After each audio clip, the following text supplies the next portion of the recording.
Hi friends, Edie Summers here. So today I wanted to talk about chronic fatigue and chronic fatigue syndrome. I also may touch a little bit upon fibromyalgia. They're often connected. Chronic fatigue, obviously, and CFS are focusing more on experiencing the symptom of chronic fatigue. Fibromyalgia is chronic pain. I'm an expert in chronic fatigue and CFS. But in my research, there's definitely a connection between the two. I just wanted to share a lot of the resources that I have. I I wrote a whole book on the subject. It's called The Memory of Health, and it's designed to be a resource and a guide for anybody who has chronic fatigue or CFS, or it's also called ME. I definitely talk about fibromyalgia in there as well. I also talk about a lot of other conditions, chronic conditions where chronic fatigue is a factor, say lupus, rheumatoid arthritis, multiple sclerosis. If you have cancer fatigue, maybe you're experiencing burnout. Burnout is often connected to working too much, but you can be burned out from having a chronic condition as well. Again, this is my focus. I'm someone who developed chronic fatigue in my early 20s after having a ski accident, and I had subsequent surgery. I was on a lot of prescription drugs, and my body shifted. Something changed, and I believe I have found what the reason is that has caused my chronic fatigue. I think there are two issues for me, and I'm going to share some of that with you. But I also want to share with you that I've compiled a lot of resources about, because there are different, what they call etiologies, or reasons that people will develop chronic fatigue or CFS. And for chronic fatigue syndrome, there are about at least 5 of them. There could be more. Again, we're still uncovering all of the exact reason. However, I have met a lot of practitioners along the way that I feel are very, very qualified, and a lot of them have had chronic fatigue syndrome themselves. So now I run a page and a group on Facebook, and they're both extremely active. The page is called Chronic Fatigue Support. It's public. We have 26,000 plus people on there. It's an extremely active Facebook page. You can follow us on there. You can get a lot of support on there. I also have a private group on Facebook, and you can also find it by go to the group section and type in chronic fatigue or chronic fatigue support. It should pop up. That one is a private group. There are a lot of practitioners in that group, and a lot of people that specialize in chronic fatigue syndrome, that practitioners are in that group. So you can reach out to them. There are practitioners who are helping people who are bringing on patients. So a lot of times what I find is that, people say, oh, I can't find anybody who specializes in chronic fatigue syndrome. But I believe that there are practitioners, including some that are in our group on Facebook, that are actively taking patients. So I encourage you to come join us on both the page and in the group. The page is called Chronic Fatigue Support on Facebook. It's very easy to find, and the group should be easy to find as well. Type in Chronic Fatigue Support in the group section. It's a private group, meaning that you could post privately on there if you wanted to, but there are a lot of practitioners in there, and I'm going to mention a practitioner here on the air. Her name is Dr. Jenny Tuntin. I don't know if I'm saying her name correctly. Tutinkayan. And like I said, there are other practitioners in our group as well that I recommend come joining the group. You can always DM me or private message me through Facebook or Instagram, or email me, ediesummers@gmail.com. EDIES as in Sam, UMMERS, ediesummers@gmail.com. And I'll do my best to introduce you to somebody, okay? Now, I consider myself a chronic fatigue coach myself, and a guide. So I have a background in writing about health and wellness and researching it. I have advanced training in counseling. I have advanced training in alternative health, integrative health, holistic health. So I'm really good at helping guide you to find the right practitioners. And again, like I said, I also wrote a whole book on this subject. It's called The Memory of Health. So I'll talk a little bit more about what's helped me along the ways, and also how you can find out about my book. But I wanted to mention this practitioner who I'm going to share a little bit more about what I learned just from her recently. And I believe she's taking patients. Her name is Dr. Jenny And then I'm going to spell her last name, Tutenkian. Again, that's Tutenkian, Dr. Jenny Tutenkian. I hope I'm saying her name right. She had chronic fatigue syndrome, and I believe that she's taking patients. Okay, so again, come join us in our private group, because there are a lot of practitioners in there who are taking patients, I believe. And a lot of us who are either practitioners or coaches in there will post information. And also on the other public page, there's a lot of support, whether you join us. I suggest both. But we also have a lot of researchers in there. Our pages and group is always growing, and there are a lot of answers out there, and there's a lot of help. So what this doctor said, she's a naturopath. She said that she again, like I mentioned, she had chronic fatigue syndrome herself, and she says there are 5 different ways that you can develop it. I'm going to see if I wrote those down. I can probably remember some of them. One of them is due to the kind of limbic system dysregulation. I believe that's the reason I developed it. Now, I also have trouble with my methylation system. So meaning like my liver doesn't detoxify very well. And so that can be a definitely kind of ongoing reason that I have to stay on top of what I consume, watching my stress levels, which is really important for everybody. Stress can make any situation worse, including a chronic condition. It can also it can sort of bring on a chronic condition. So I have to really, really be careful of the types of foods that I eat, and making sure that I'm not ingesting things that are really difficult for my body to process due to the way that my body methylates, meaning detoxifies. But one of the reasons that may cause chronic fatigue is due to kind of a dysregulation in the limbic system. And that has to do with kind of helping your body. It becomes dysregulated, and that has to do with how your body interprets danger. And so there are ways to help your body sort of come out of that state. And I'll go into that a little bit more when I go into my story and what's helped me. But there are other things that can potentially cause chronic fatigue. She talks about 5 different sources. One of them is viral infections and kind of that viral load. There's another one that involves kind of, I believe, the kind of dysregulation in the HPA axis. But she also talks about, again, I believe this is more connected to the limbic system. This is when your body, again, kind of perceives danger more than it normally should, and sort of has trouble kind of being stuck in that state where it's always perceiving danger. And that could be due to trauma. I think that's definitely the situation for me. Now, again, I went through surgery. So it very well could be that my body had a traumatic response to surgery. And that shifted my limbic system, where I was more primed to being sort of on guard to threats after that. And what this can trigger in the body is called the cell danger response. And this actually makes your mitochondria are part of your immune system. So if your mitochondria, if they are more in a threat state versus creating energy state, your mitochondrial production isn't going to be as much, and you're going to experience chronic fatigue. So I believe that this is one of the reasons that I experience chronic fatigue and developed chronic fatigue syndrome.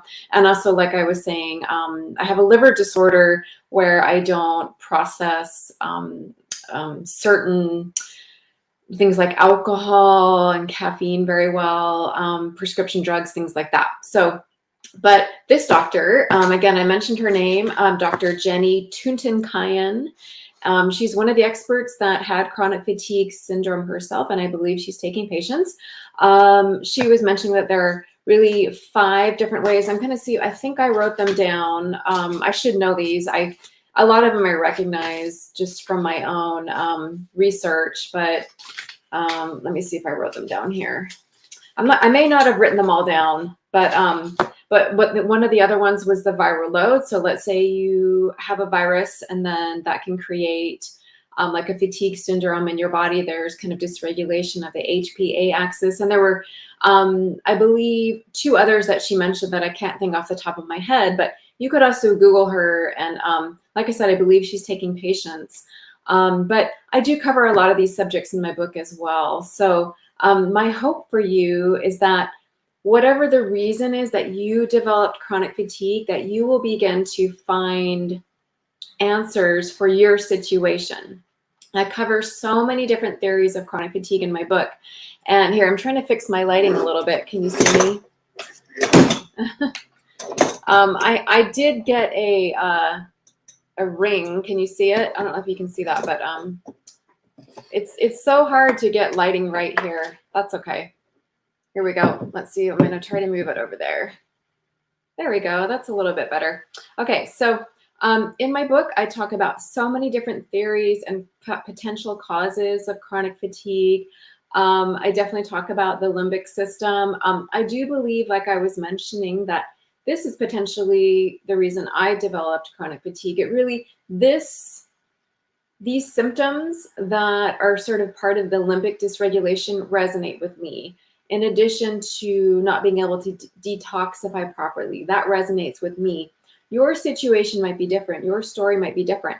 I cover so many different theories and potential symptoms and potential causes of chronic fatigue in my book, The Memory of Health. And in our groups on Facebook, in my group on Facebook and on my page on Facebook, we also go over a lot of different theories. And on those, in that group and on that page, you're going to meet people as well, whether they're practitioners or other people who are also seeking answers who might have similar symptoms to you. So there's so much power in networking with other people and talking to other people. You never know when you're going to find the information or the situation or story that sounds like you and resonates with you, and therefore helps you find more of the pieces of the puzzle and the answers that you've been seeking. I recommend that you continue to seek answers, be that health detective, never give up on your situation, because answers might be just around the corner, or piecing together more of those puzzles might be just around the corner. That has certainly been true for me, and I wish the same for you. I wish I could remember the other two situations that she was talking about that caused chronic fatigue. I thought I had written them down, and I'm 100% sure they're in my book too, but I have so many theories in there. I probably have close to 100 theories. So, and that's why we have a Facebook group and a Facebook page, is to talk about these different theories, to talk about different circumstances, again, to help you find the circumstances, the symptoms that sound like you, so that you can start piecing together your situation and your story, and hopefully begin to start to feel better. So again, my book is designed to be a resource and a guide to anybody who has chronic fatigue.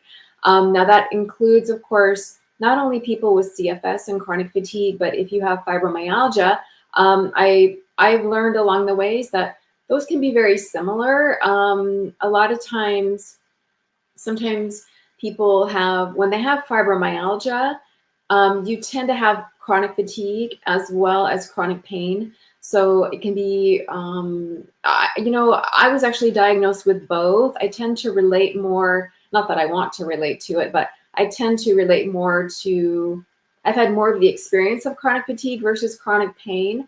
However, I do have a little bit of that too, and I can kind of see how I can feel in my body how they're kind of tied together. Now there are so many things that have worked for me, and I go into so many of them in my book. It's way too, and I've shared a lot in my videos and my posts, in my book, blogs, in the group, and I'll continue to do all that. I do work with people individually as well. Now, I don't work at the practitioner level, although I am considered a holistic practitioner, but I don't diagnose, treat, or prescribe. But I do help guide people along the journey as more of a chronic fatigue coach, or as an energy coach, wellness coach, health coach, or as a wellness consultant. I have done that, and I will continue to do that. I work with individuals and groups. So I work very well as a consultant and coach and educator, all in this space. So I'm happy to help you if I can. I'm really good at also helping you potentially find a practitioner to work with and start to piece together those puzzles. Or you could read my book. Of course, you feel free to join us in our groups on Facebook. Now, I'm going to see if I can fix my lighting just a little bit. I'm going to pull another lamp toward me here. Having trouble with lighting today.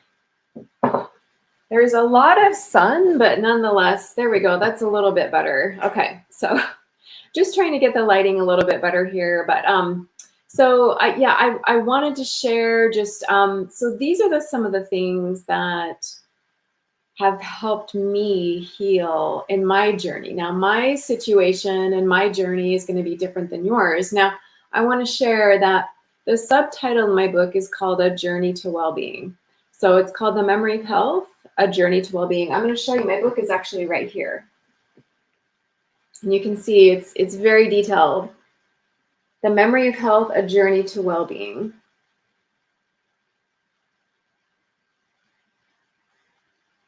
The Memory of Health, A Journey to Wellbeing. It's very, very detailed. You can see. This is for anybody who is dealing with chronic fatigue, or if you have a chronic condition, or if you're feeling, if you've had a major life, health, or wellness challenge in addition, then this may help you. It's chock full of theories on chronic fatigue, as well as self-care practices, stress management. All of those are extremely important. Focusing on nutrition, emotional health, spiritual health. There's so many things that I've learned that have made me feel so much better that I continue to practice to this day. And, you know, I never intended to get into the health and wellness space. I've been a writer since I was really young. So I thought that I would be doing something in that space. Well, turns out that I ended up writing about health and wellness. But when I developed chronic fatigue in my early 20s, you know, that kind of changed the trajectory of my life. I was potentially headed to graduate school in English literature.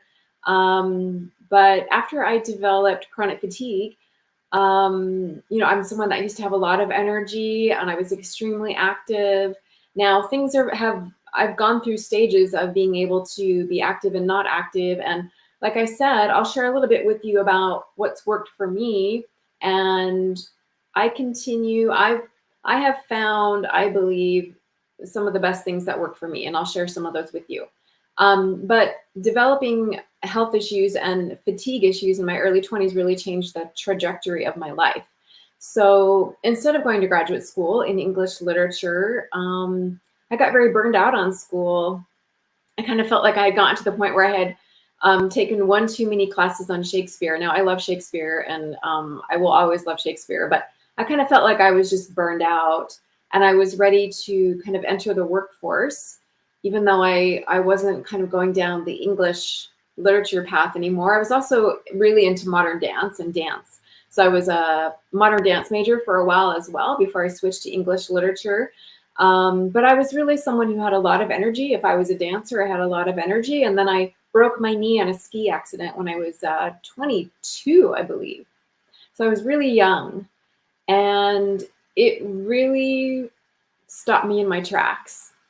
I tore all these ligaments in my knee. I broke my I tore my ACL.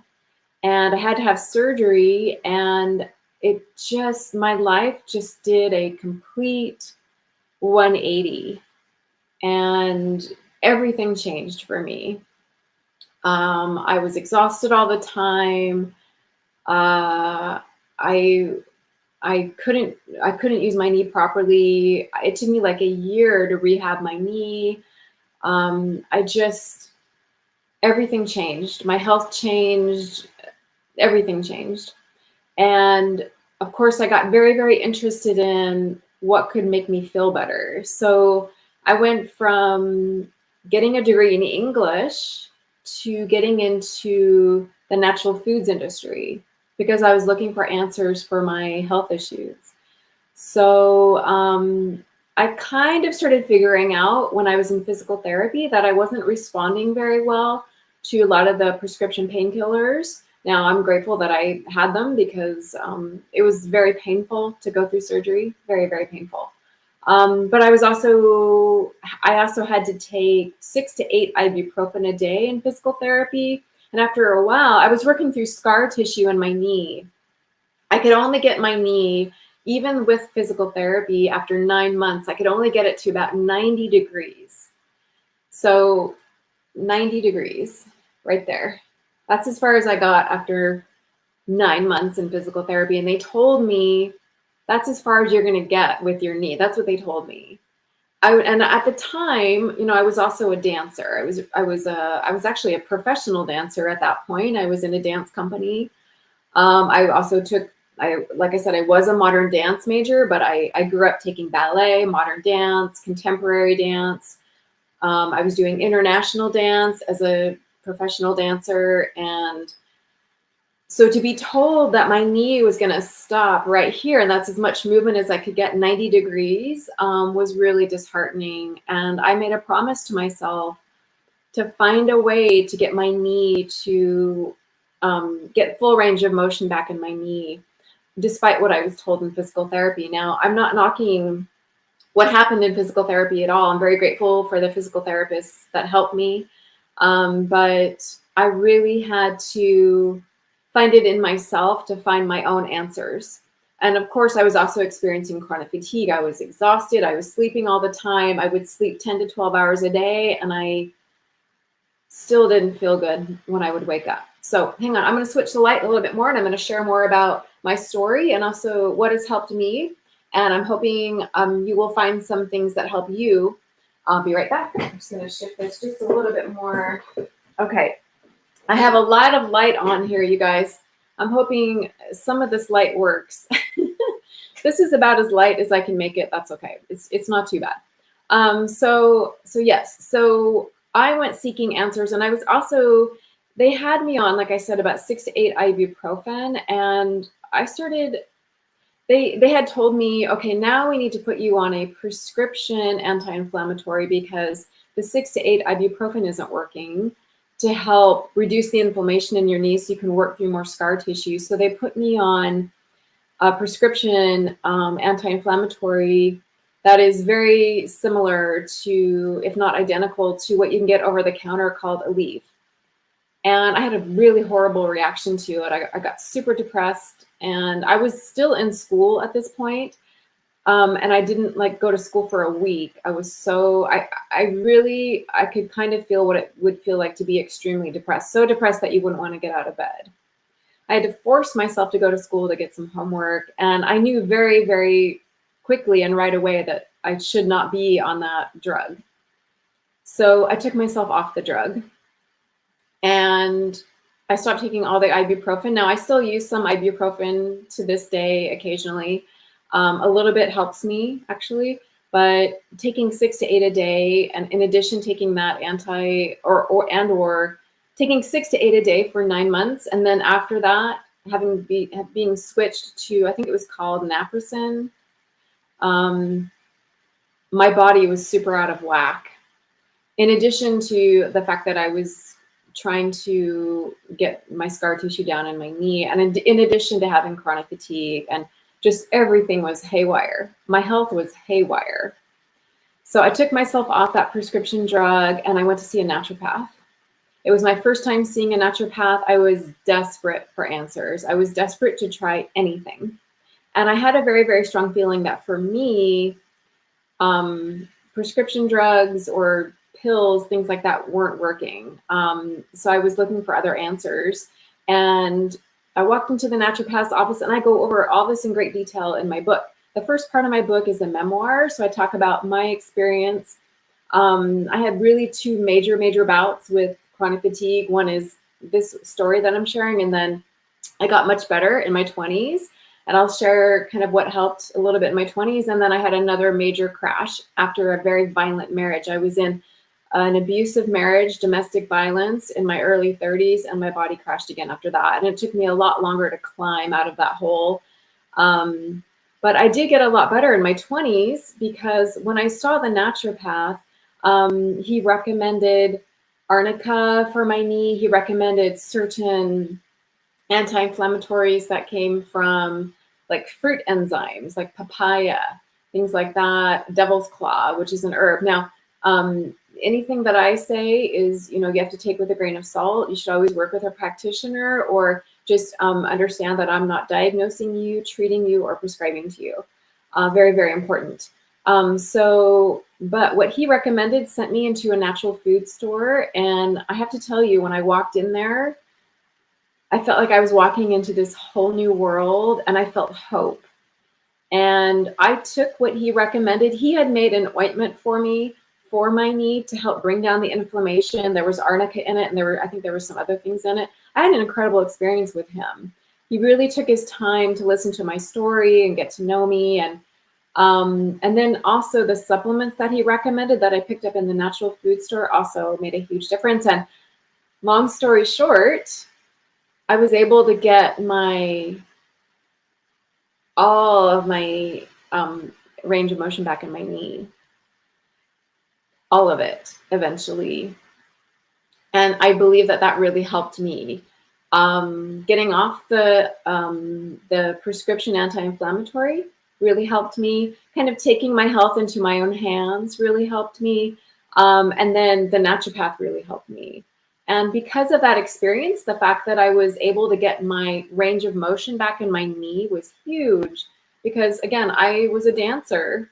In addition to studying literature and loving stories and loving writing, I loved to dance, I loved to move, and I was over time able to get back into dance. And I credit that experience and, sort of having to take my health again into my own hands. I had to do it because it was unacceptable to me to not have full range of motion in my knee. Now, of course, the next challenge was tackling my chronic fatigue. So I had such a great experience with the supplements that I got in the health food store, the natural food store, that I did everything I could to get a job there after college. And it took me 6 months to get a job there. I tried so hard, and they finally let me in. I couldn't believe it. They wanted to pay me $4.25 an hour. That's a terrible amount, but this was back in the mid 90s. But I didn't care what the wage was. I knew that's where I was supposed to be. And working in that store, I was accepted into the supplements department. And I got to learn so much about health and wellness, so much about supplements. I was working for a small natural food store called New Frontiers. It was later bought by Wild Oats, and Wild Oats was later bought by Whole Foods. So a lot of these stores, they really only bring in very high quality supplements. Now, I'm not going to go into, in my book, I talk about the natural foods industry a lot, and supplements. There are a lot of high quality supplements out there. And there's a huge divide between modern medicine often and alternative medicine. And a lot of the issues are around supplements. But there are a lot of high quality supplements out there, and they really helped me. And I still take them to this day, especially because I can't take prescription drugs. So it makes a huge difference for me. Nutrition, however, is also a big part of it. I learned a lot about organic foods.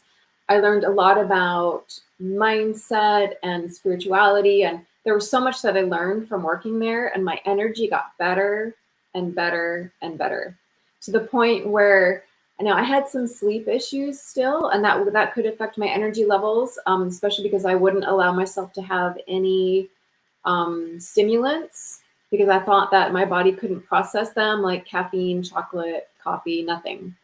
I was relying on, if I needed extra energy that way, I was relying on like ginseng, which I think is actually really great, or adaptogens. Adaptogens can help improve your energy in your body. And I talk a lot about this in my book, different supplements, different ways to improve energy. I cover a lot in my book. Again, my book is really big.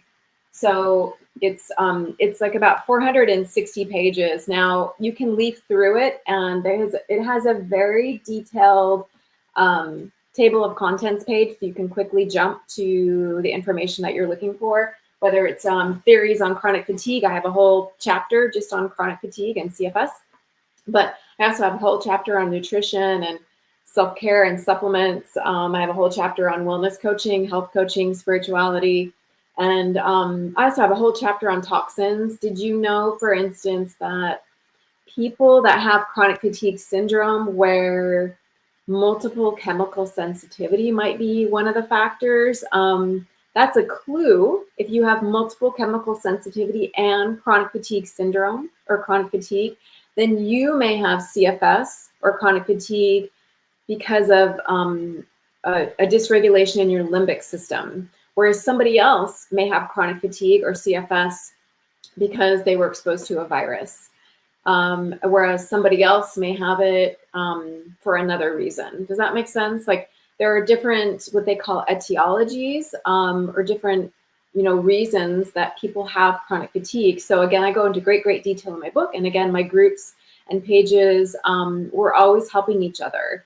It's about connecting with other people and practitioners who can help you along your journey, because everyone has an individual journey. So working in the natural food store really helped me so much in terms of learning about what supports energy in the body. And my energy really skyrocketed. And I'm not going to go into the second story of how it came on again. You can read that in my book, or I might share it another time, just because that goes also into abuse and domestic violence, but it was extreme stress that caused my body to crash again, and also being exposed to more environmental toxins in a new place that I had to move into after my marriage fell apart. And I had to kind of flee my marriage. I moved into a condo where I was very sensitive to the paint and carpeting, and I went from being exhausted to flat out sick, and I was sick for years. So that's another story that happened in my 30s, and it took me much longer to climb out of it, but the same principles apply. And there's so many different topics to cover, and I can't go into them all here, but some of the things that help me in particular are I have to practice a lot of self-care. I have to really manage my stress during the day so that I can sleep better. I do use sleep supplements as well. I use things like very low microdoses of melatonin. I love it. There's a certain formula for sleep by Solaray that I absolutely love that has a combination of, let's say, valerian in it, but also a little bit of homeopathy in it. My body absolutely loves it. I love GABA for sleeping. I manage my stress during the day there's meditation or gentle yoga. I try to do gentle walking when I can, or qigong, or even just deep breathing. There's so much that you can do, and also kind of I've been through a lot of trauma, so sometimes trauma can be tied to developing chronic fatigue. Again, there are different reasons that people can develop chronic fatigue, but it's if your situation is tied to that, what I found that helps work with that is kind of retraining your limbic system. So now that's obviously not going to be true for everybody, because you might have CFS or chronic fatigue for a different reason, or fibromyalgia for a different reason. Did you know that for some people that develop fibromyalgia, they've been in a car accident and they've had some kind of head trauma? So there are all different reasons that people may develop chronic fatigue. And I worked so hard in my book to cover so many different situations that might cover it, that might cause chronic fatigue. Again, my book is called The Memory of Health, A Journey to Well-Being. So your journey to well-being might be different than mine. I have to practice a lot of self-care. It makes a huge difference. It can be a challenge when I'm trying to work and also practice self-care. Now, I realize that a lot of people that have CFS or chronic fatigue cannot work. There can be different stages of fatigue as well. Did you know that sometimes people who are able to work might have a higher tolerance, however, they're still feeling burned out. They might have a higher tolerance for stress, but they produce a lot of energy, but they're also feeling very burned out. And other people who have chronic fatigue are in bed. So I've kind of experienced both ends of the spectrum. And it kind of depends also on how much stress your body has, whether that's from any kind of stress your body interprets the same way ultimately, but there can be environmental stress, situational stress, emotional stress, physical stress. And that can sort of kind of add to your stress bucket. And when that bucket starts to get full, then you start getting symptoms. And then depending on your genetics, that depends on how that fatigue is going to express itself in your body and what your situation is going to end up like. Are you going to end up in bed, or are you just going to end up still being able to work but feeling exhausted all the time? Everyone's different. And again, we're still trying to figure out ultimately, at least officially, what causes chronic fatigue syndrome. But I believe that a lot of practitioners that I've run into that are in our group on Facebook and also in my own research and my own experience, that we may already have the answer, we just don't have it officially, right? And a lot of these practitioners who are legally able to work with people and prescribe, treat, and diagnose, a lot of them, like I said, have been through it themselves. So there is help out there, and come join us in our private group. Come join us on the page, Chronic Fatigue Support on Facebook. We're pretty easy to find. Come get that support you need. Feel free to write to me if you need help finding a practitioner. Like I said, we have many people in our group. And I work with people more in the consulting level or coaching level. I can help people with their health and wellness habits. And also as a consultant, and again, like I wrote a whole book on the subject. So, there's a lot of help out there, and I encourage you to keep seeking answers, because whatever your situation is, everyone's has a unique situation. We all have different genetics. We all have different epigenetics. We all have different childhoods. We all have different kind of nutritional deficiencies, or we have, also positive. Maybe you have really good nutrition, but you still have chronic fatigue. We all have different situations. Some of us have been through trauma that can be a contributing factor. Maybe you've been in some kind of accident, and maybe that's a contributing factor for you. Maybe you've developed a virus, or were you exposed to a virus or multiple viruses? Maybe that's a factor for you.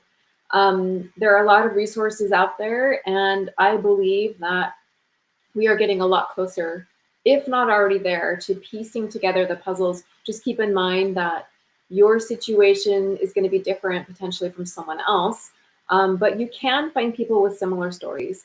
So whether or not you relate to my story, I share other stories in my book. There's one story I share from one of our members. I'll say his name is Joey. I won't say his last name, but he had multiple chemical sensitivity and had to literally move to Las Vegas, Nevada, to kind of get to, I think he was living in a trailer for a while, because he was very sensitive to a lot of toxins, right? I share his story in my book. That's related to multiple chemical sensitivity, but he also had chronic fatigue syndrome. So there's another lady that I met who developed chronic fatigue because of mold exposure. So I share so many different stories in my book. I share so many different theories. I share so many different tips about what can help you. And also in my page on Facebook and in my private group on Facebook, both called Chronic Fatigue Support. We share stories in there. We share resources. There's a lot of help out there. I wish you well on your journey to hopefully finding what helps you. And feel free to reach out if you need help along the way. Thanks for watching. Bye-bye.